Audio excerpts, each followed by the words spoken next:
Zero Malabar സഭയിലെ കുർബാന പ്രശ്നം പരിഹരിക്കാൻ ഒരേ ഒരു മാർഗമേ ഉള്ളൂ.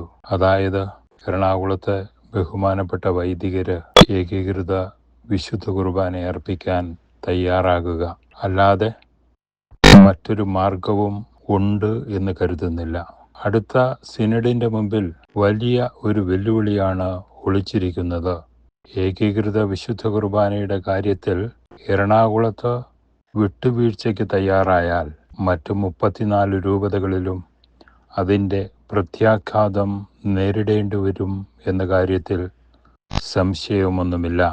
വീണ്ടും 3 തരം കുർബാന സഭയിൽ ചൊല്ലിത്തുടങ്ങും. വൺ ചർച്ച് വൺ ലിറ്റർജി എന്ന വിശാലമായ സഭയുടെ സ്വപ്നം അതോടെ തകിടം മറിയും. ഒറ്റ പരിഹാരമേയുള്ളൂ. എറണാകുളത്തെ ബഹുമാനപ്പെട്ട വൈദികർ സഭയ്ക്ക് വിധേയപ്പെടുക. വരുന്ന പിറവി തിരുനാളിന് സെന്റ് മേരീസ് ബസിലിക്കയിൽ അഭിവന്ദ്യനായ തട്ടിൽ പിതാവ് ഏകീകൃത വിശുദ്ധ കുർബാന അർപ്പിക്കുക. അങ്കമാലി സെന്റ് ജോർജ് ബസിലിക്കായിൽ അഭിവന്ദ്യനായ പാമ്പ്ളാനി പിതാവ് ഏകീകൃത വിശുദ്ധ ബലി അർപ്പിക്കുക.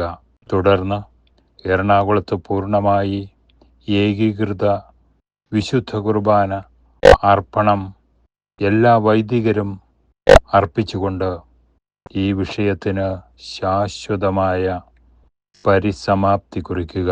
എറണാകുളത്ത് രൂപതയ്ക്കായി പുതിയ 2 മെത്രാന്മാരെ പ്രഖ്യാപിക്കുക.